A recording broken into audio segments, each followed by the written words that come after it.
16 साल की ये लड़की खतरनाक समुद्र में अकेले सफर करने का डिसाइड करती है। उस लड़की ने तो बचपन से ही इस सफर के लिए कई ज्यादा ट्रेनिंग ली थी और अब वो चाह रही होती है कि वो अपनी इस जर्नी को कंटिन्यू करे। आसपास के लोगों ने और इवन उसके टीचर ने भी उसे मना किया क्योंकि उस समुद्र में जो भी अकेले गया है आज तक वापस नहीं आ पाया है। लेकिन उस लड़की के अंदर इतना ज्यादा जुनून था कि वो किसी की भी नहीं सुनती। सीधा वो अपने छोटे से बोट के अंदर बैठ जाती है और वहाँ से निकल पड़ती है। लेकिन उस लड़की को बिल्कुल नहीं अंदाजा था कि उसके साथ क्या होने वाला है। कुछ समय तक तो सारी चीजें नॉर्मल रहीं, लेकिन फिर उस लड़की को झटके लगना स्टार्ट हो गए थे क्योंकि वो समुद्र के जिस रीजन में मौजूद थी वहाँ पर एक तूफान आने लगता है। लहरें इतनी ज्यादा ऊपर उठ रही थी कि उसकी नाव ऑलमोस्ट डूबने वाली होती है। उस लड़की ने तो हर एक बुरी कंडीशन के लिए अपनी ट्रेनिंग कंप्लीट की थी, लेकिन जब रियल कंडीशन सामने आती है तो उसके सुध बुध खो गए थे। बेचारी हर एक मुमकिन कोशिश कर रही थी कि वो नाव को स्टेबल कर ले, लेकिन हवाएं इतनी तेज और लहरें तो पूरी तरीके से नाव को डैमेज पहुंचाती हैं। जैसे तैसे लड़की ने बचने के लिए सूट पहन लिया और अपने आप को रस्सी से बांध लिया होता है। ये इसलिए ताकि झटका लगने पर वो पानी के अंदर ना गिरे। इतने भारी तूफान के बीच अगर वो पानी के अंदर गिर गई तो उसका मरना तय है, ये उसे भी पता है। इसीलिए वो लड़की ट्राई कर रही थी कि वो एंकर गिरा दे ताकि उसकी बोट स्टेबल हो जाए। पर प्रॉब्लम ये थी कि इतने ज्यादा हिलने के कारण वो कोई एक्शन ही नहीं ले पाती।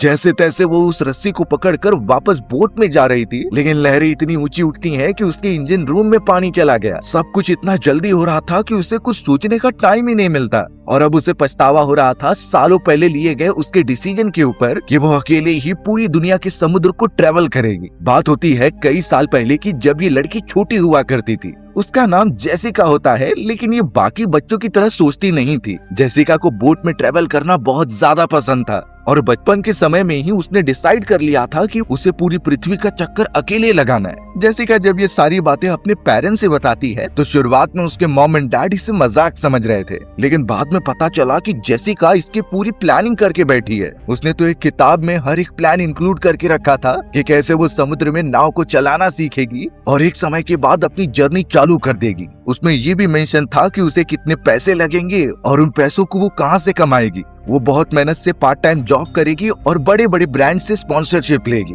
ये पूरी प्लानिंग सुनने के बाद जेसिका के पेरेंट्स भी शॉक हो गए थे। फिलहाल तो वो जेसिका को इसलिए नहीं रोकते क्योंकि ये उसका सपना है और किसी भी बच्चे को उसके सपने से पहुंचने से वो नहीं रोकने वाले। जेसिका ने तो वहाँ के एक बंदरगाह पर काम करने वाले एक आदमी को ही अपना टीचर बना लिया। फ्री टाइम मिलने पर वो उसके पास चली जाती और कई सारे बोट चलाने की ट्रिक सीखती। धीरे धीरे करके जेसिका की स्किल्स काफी बेहतर होने लगी। वो शुरुआत में नॉर्मल पानी के अंदर नाव लेकर आगे बढ़ती और फिर बाद में थोड़ी लहर वाले पानी के अंदर। लेकिन अभी भी उसके मन को शांति नहीं मिल रही थी क्योंकि उसे एक्चुअल खतरों का सामना करना था। जैसे तैसे करते हुए अब यहाँ पर कई साल बीत जाते हैं। हमारी जेसिका अब काफी बड़ी हो चुकी थी। उसके अंदर का जुनून भी उतना ही बड़ा होता है। जेसिका ने जिस तरीके से प्लान बनाया था वो उसे फॉलो करते हुए आगे बढ़ी है, यानी कि उसने एक बोट भी बना ली है और अब वो उसके अंदर बैठकर एक समुद्र में जाने वाली है। जब ये बातें कुछ रिपोर्टर्स को पता चली तो वो ये न्यूज कवर करने आ गए थे। सभी को यही लग रहा था कि ये तो खुदकुशी है। उस खतरनाक समुद्र में तो बड़े बड़े क्रूज शिप भी एकदम डूबने की अवस्था में होते हैं। सभी जेसिका को मना भी कर रहे थे इसके लिए, लेकिन जेसिका किसी की नहीं सुनती और सीधा अपने बोट के अंदर बैठकर आगे बढ़ने लगती है, यानी कि उसने अपना सफर शुरू कर दिया था। लेकिन जेसिका को नहीं अंदाजा कि उसकी उम्र चाहे कुछ भी हो, नेचुरल चीजें उसकी जान लेने से पीछे नहीं हटेंगे। अब कई घंटे बीतने के बाद जेसिका मेन समुद्र के अंदर आ जाती है, लेकिन अचानक उसे झटके लगे। पता चला कि उसकी बोट अब आगे ही नहीं बढ़ रही है। जैसे तैसे जेसिका जब बाहर निकलकर देखती है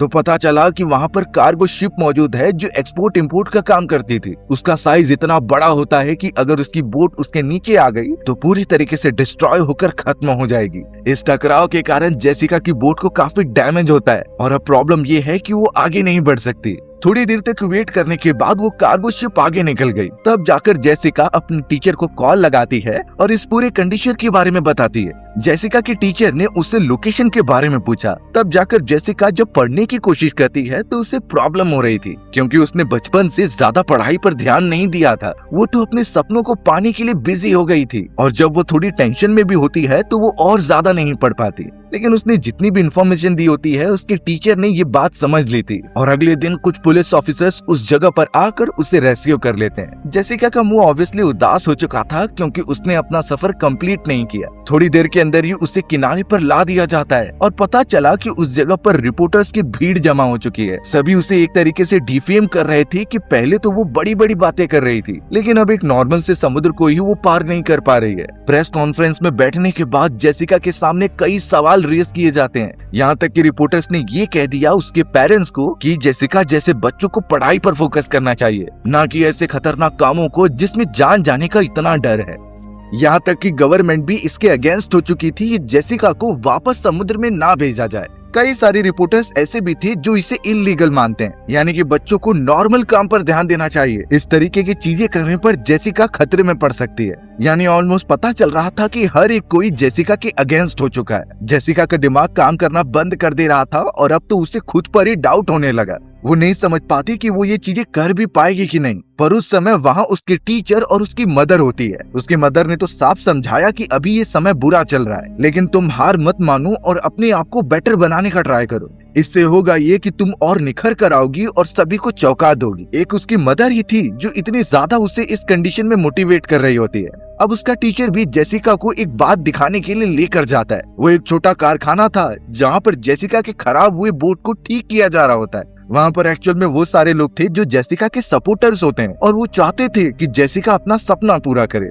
जेसिका सच में ये चीजें देखकर बहुत ज्यादा खुश हो जाती है। उसे लग रहा था कि ये सभी लोग उसके पीछे खड़े हैं, तो आखिर में वो कोशिश करके सब कुछ हासिल कर सकती है। जैसे तैसे अब जेसिका की बोट रेडी होने के बाद वो अपने उस सफर के लिए निकलने लगती है। वो तो अब सिडनी के एक बंदरगाह से निकल पड़ी थी महासागर की तरफ। यहाँ घर की तरफ उसकी टीचर और पूरे फैमिली मेंबर्स अलग अलग डिवाइसेस लेकर बैठे थे ताकि जेसिका से समय समय पर कांटेक्ट किए जा सकें। साथ ही साथ वो उसके पूरे स्टेटस सोशल मीडिया पर भी डाल रहे होते हैं, जिससे कि और भी लोगों तक ये बात फैल रही थी कि जेसिका अपने सफर के लिए निकल पड़ी है। अब इस खतरनाक सफर में जेसिका को कई महासागर को पार करते हुए एक ऐसी जगह पर पहुंचना था जहां से बहुत ही कम ट्रैवलर्स जाकर आ पाए हैं। जेसिका को बिल्कुल डर नहीं लग रहा था। वो सिर्फ अपने सपने को पाना चाहती थी और उसके लिए कुछ भी करने के लिए तैयार है। कुछ ही घंटों के अंदर उसने बड़े से समुद्र के लेन को पार कर लिया था। जब वहाँ जेसिका के पेरेंट्स उसकी आवाज सुनते हैं और पता चलता है कि वो नॉर्मल है, तब जाकर ही उनके मन को शांति मिलती थी।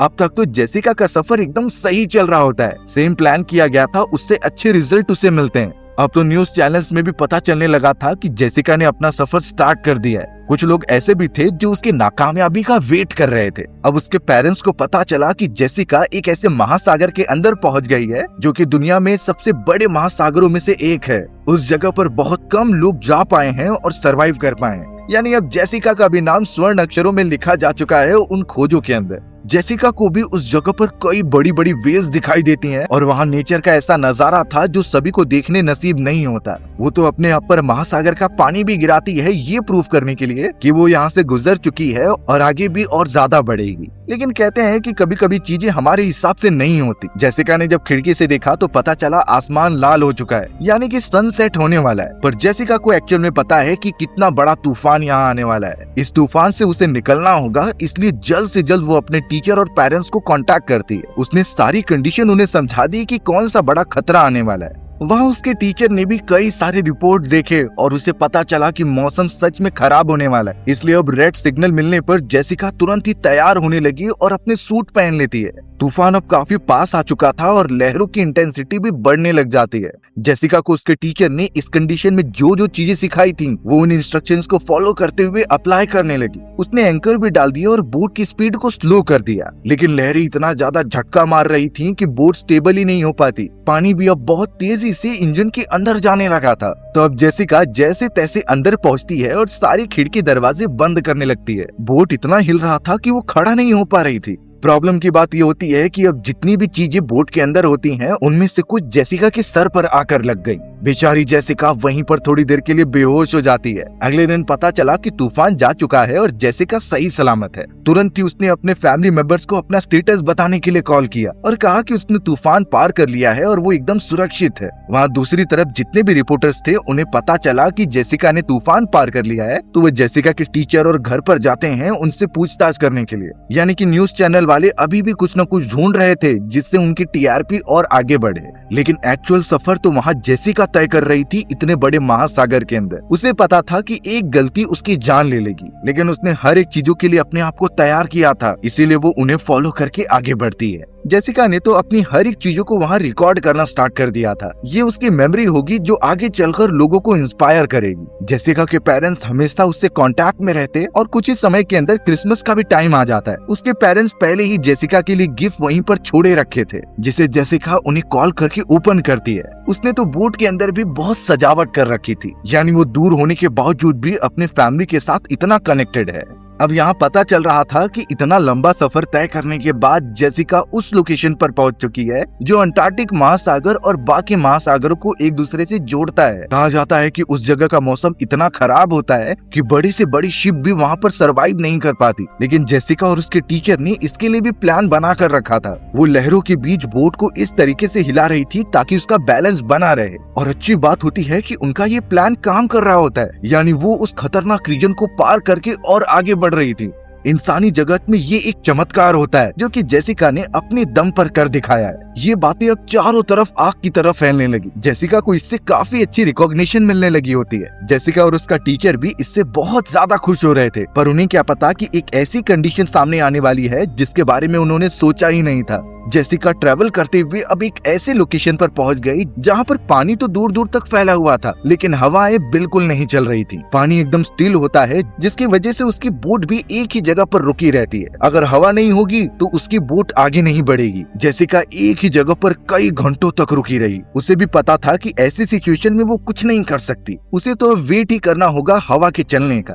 देखते ही देखते पूरे एक दिन वहाँ पर बीत जाते हैं, लेकिन कुछ नहीं हुआ। जेसिका बोट के अंदर ही बैठे रहती और कई देर तक एक ही चीज को देखते रहती। ऐसा लग रहा था कि उसे कुछ करने के लिए है ही नहीं। उसका मन अंदर से उतावला होता जा रहा था, और अब तो उसने अपने पेरेंट्स और टीचर की भी कॉल एक्सेप्ट करना बंद कर दिए थे। ये इसलिए क्योंकि वो बहुत ज्यादा आइडल रहने लगी थी। उसके दिमाग में ये बातें बैठ गई थी कि वो यहाँ से कभी बाहर नहीं निकल पाएगी। वहाँ उसका टीचर भी बहुत ज्यादा परेशान हो रहा होता है। वो तो उसकी लोकेशन ट्रेस करने की कोशिश भी कर रहा था, पर इस समय इसका कुछ फायदा नहीं है। कुछ और दिन भी इस तरीके से बीत गए और जेसिका एकदम अकेली हो चुकी थी, लेकिन तब जाकर उसने अपनी मदर का कॉल एक्सेप्ट किया। जेसिका बहुत ज्यादा अकेला फील कर रही थी और उसे डर भी लग रहा था। उसकी मदर ने सब कुछ एक्सपीरियंस किया और फिर बाद में उसे समझाने लगी कि ये तुम्हारा सपना है, सपने पूरे करने के लिए हमें कुछ सैक्रिफाइसेस करने पड़ते हैं। उसने अपनी बेटी का ध्यान भटकाने के लिए कहा कि तुम आसमान की तरफ देखो और जो तुम्हें सबसे ज्यादा चमकीला तारा दिखाई देगा वो भी उसे ही देख रही होगी। ये सारी बातों का कंक्लूजन ये निकलता है कि जेसिका को अच्छा लगने लगा था। वो सच में उन तारों को देखकर अपना दिल बहलाती है, और उस मोमेंट पर पानी इतना स्टिल हो चुका था कि आसमान में जितने भी तारे थे सबके रिफ्लेक्शन पानी में दिखाई दे रहे होते हैं। ऐसा लग रहा होता है कि जेसिका किसी अलग ही दुनिया में पहुंच चुकी है।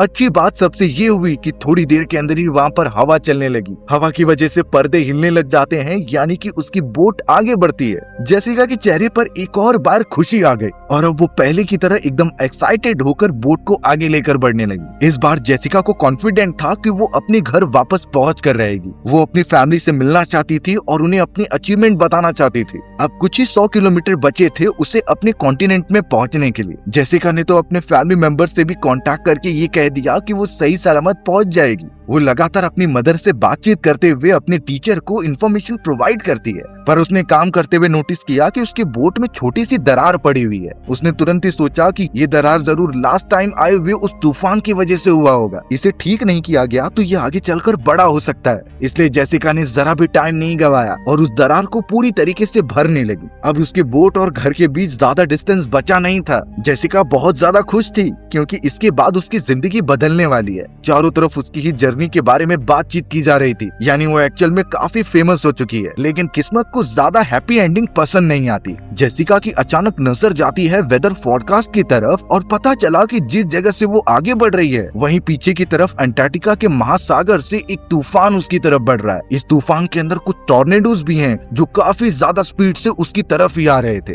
जैसे तैसे जेसिका जब बाहर निकलकर देखती है तो वो तूफान ठीक उसके पीछे था। ये देखकर उसके अंदर एक डर सा फैल गया। जेसिका जेसिका ने इतना बड़ा तूफान अपनी जिंदगी में कभी नहीं देखा था। यहाँ से बाहर निकलने का ना तो उसे कुछ आइडिया होता है और ना ही कोई सुझाव। जेसिका के पेरेंट्स को जब ये पता चला तो वो उसे डायरेक्ट कह रहे थे कि तुम अपनी जर्नी वहीं पर छोड़ दो और वापस आ जाओ। पर जेसिका का आखिरी सफर बचा हुआ था जिसे वो कंप्लीट करना चाहती थी। अगर वो अभी ही बैकआउट कर जाएगी तो उसका सपना नहीं पूरा हो पाएगा। इसलिए जेसिका ने डिसाइड किया कि चाहे कुछ भी हो वो अपना सफर कंप्लीट करेगी। जेसिका का एक ब्लॉग चैनल भी था जिसे वो जब देख रही थी तो उसके अंदर कई सारी एज ग्रुप के लोगों ने कमेंट कर रखे थे। सभी के सभी जेसिका की हिम्मत से इंस्पायर हो रहे होते हैं। इनफैक्ट वो तो जेसिका को अपना रोल मॉडल समझ रहे थे और उसी की तरह इन फ्यूचर जाकर बनना चाहते हैं। जेसिका को इससे बहुत अच्छा लगता है और अब तो उसने ठान लिया था कि वो इस तूफान से भी बचेगी और अपनी जर्नी भी कंप्लीट करेगी। उसने मैप अपने सामने रखा और एक ऐसे रास्ते का पता लगाने लगी जो सबसे सेफेस्ट है इस तूफान से।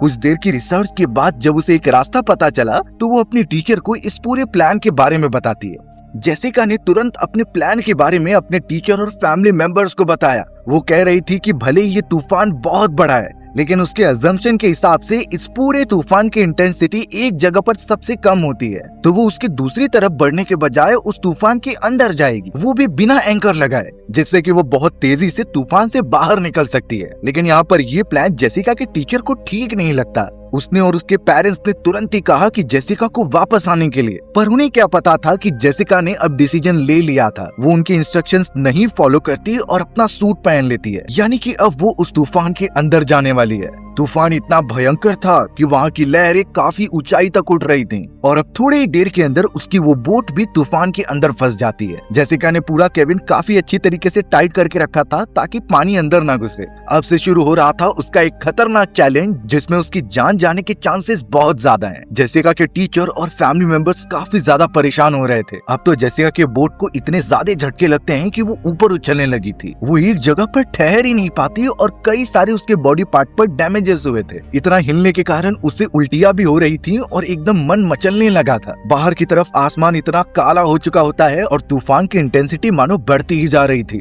जेसिका ने जैसे तैसे जब खिड़की के बाहर देखा तो पता चलता है कि किसी बिल्डिंग से भी ऊंचाई वाली लहर उसके सामने है। यानी अब होने वाला है एक खतरनाक खेल जिसमें उसकी बोट लहर के ऊपर जाने लगती है। बेचारी जेसिका अपना मन बहलाने के लिए गाना गाने लगी और अपने पेरेंट्स को याद करती है, क्योंकि अब शायद उसे लग रहा था कि वो बचने नहीं वाली। उसकी पूरी बोट लहरों के कारण एकदम उल्टी हो चुकी थी और शायद इस जगह से वापस निकलने का कोई रास्ता नहीं होता। उसकी पूरी हिम्मत टूट चुकी थी और अब वो अपने उन पलों को याद करती है जो कि उसने अपने फैमिली के साथ रहकर स्पेंड किए थे। कभी कभी तो उसे अपने डिसीजन पर कुछ गलत लगने लगता कि उसने यहाँ आकर सबसे बड़ी गलती कर दी और अब अचानक उसकी उतनी बड़ी बोट पानी के अंदर डूबने लगती है और गहराई में जाती है। वहाँ उसके पेरेंट्स और टीचर को भी सिग्नल मिल चुके थे कि उसकी बोट पानी के अंदर है और इतनी गहराई से बाहर निकलना शायद मुश्किल है। सभी एकदम डिसअपॉइंटेड हो गए और जेसिका के पेरेंट्स को लगने लगा कि वो मर चुकी है। सबके चेहरे पर आंसू दिखाई दे रहे थे। जेसिका ने भी एंड में हार मान ली थी कि वो वापस अपनी फैमिली के पास नहीं जा पाएगी, पर शायद किस्मत को उसका अंत एक्सेप्टेड नहीं था।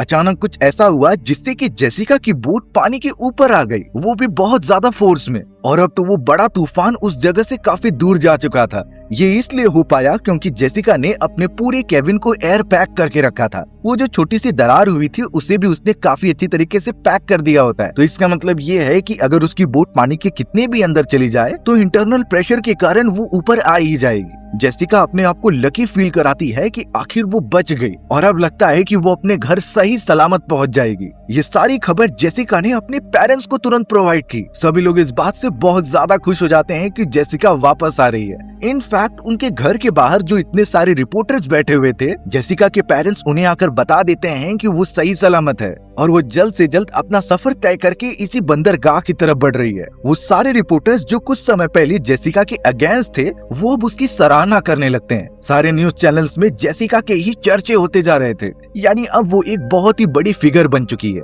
बाहर का मौसम शांत होने के बाद जेसिका बोट पर आती है और अपने हाथ बाहर करके उस पूरे मौसम को एंजॉय करने लगती है। हवाएं उसके बोट को टच करके बंदरगाह की तरफ लेकर जा रही थी, जैसे लगता है कि नेचर उसका खुद साथ दे रही है। वो तो हर एक चीजों का शुक्रिया अदा कर रही थी जिसने उसके इस सफर में मदद की। जेसिका ने तो पूरे सफर में इतनी कठिनाइयां देखी, लेकिन उसने हिम्मत नहीं हारी और अपने सफर को कंटिन्यू रखा। इसी रीजन की वजह से आज वो यहाँ पहुँच पाई है। और अब कुछ समय बाद, पूरे 1 महीने से भी ज्यादा के सफर के बाद, जेसिका बंदरगाह की तरफ पहुँचती है। उसकी बोट जैसे ही दिखाई दी तो सभी लोग एकदम चीयर करने लगे थे। पता चला कि बंदरगाह पर सिर्फ उसके पेरेंट्स नहीं बल्कि इतनी सारी भीड़ इकट्ठा हो गई है जिसे जेसिका के बारे में पता चला था। यानी वो सब उस जगह पर जेसिका की जीत के लिए आए थे। न्यूज रिपोर्टर से लेकर वो सारे फॉलोअर्स जो जेसिका को अपना आइडल मानते थे। जेसिका भी बेचारी बोट पर इतने समय से ट्रैवल करने के बाद जब किनारा देखती है तो इसकी आंखों में एक अजीब तरीके की खुशी दिखाई दे रही थी। उसने सभी को वेव करना स्टार्ट कर दिया जैसे कि ये लोग उसका ही वेट कर रहे थे। इतनी भारी संख्या में भीड़ वहाँ पर इकट्ठा हो गई थी जो किसी सेलिब्रिटी के लिए भी नहीं होती, क्योंकि ये सारी चीजें कोई फिक्शनल कहानी या फिर स्टूडियो के अंदर नहीं की जा सकती। जेसिका ने जो कर दिखाया है वो भी इतनी कम उम्र में, वो दूसरा कोई एक्सपीरियंस आदमी भी नहीं सोच सकता। अब जेसिका ने जब पहली बार बंदरगाह पर पैर रखे तो ये उसके लिए सिर्फ घर पहुंचना नहीं होता है, वो इसकी अहमियत जानती थी कि समुद्र में इतने समय तक रहने के बाद जमीन क्या वैल्यू देती है। उसने जल्द से जल्द अपने फैमिली मेंबर्स को हक कर लिया जिन्होंने जेसिका को इतना ज्यादा सपोर्ट किया उसके सफर के दौरान। बाद में जेसिका को इसके लिए पुरस्कार भी दिया गया प्रेसिडेंट द्वारा। और अब पता चलता है कि ये पूरी कहानी एक सच्ची घटना पर आधारित है, जहाँ पर जेसिका नाम की ऑस्ट्रेलिया की एक सिटीजन इस सफर पर निकली थी। उसे भी पढ़ने लिखने में बहुत प्रॉब्लम होती थी, लेकिन उसका बचपन से सपना था कि वो पूरी दुनिया का चक्कर लगाए, वो भी महासागर से होते हुए। रियल लाइफ वाली जेसिका को भी कई पुरस्कार मिले थे इसके लिए। यानी उसने इतिहास में अपना नाम लिखवा लिया था एक बहुत ही जाबाज यंगस्टर्स के रूप में। पूरे सफर में जेसिका को बहुत प्रॉब्लम झेलनी पड़ी, लेकिन उसके पेरेंट्स और जो भी लोग उसे पसंद करते थे उन्होंने उस पर से कभी भी बिलीफ हटाया नहीं। और अब आज का समय है जहां जेसिका एक बहुत ही नेशनल फिगर बन चुकी है। जेसिका की इतनी कम उम्र में इतनी ज्यादा हिम्मत दिखाना बहुत ही बड़ी बात है। और हमारी भी कहानी इसी तरीके से यहीं खत्म हो जाती है। सो व्यूअर्स, अगर आपको मेरा नरेशन 1% भी अच्छा लगा होगा ना तो वीडियो को लाइक एंड चैनल को सब्सक्राइब जरूर कर देना। मिलते हैं इसी तरीके की मजेदार वीडियोस में, तब तक के लिए बाय बाय।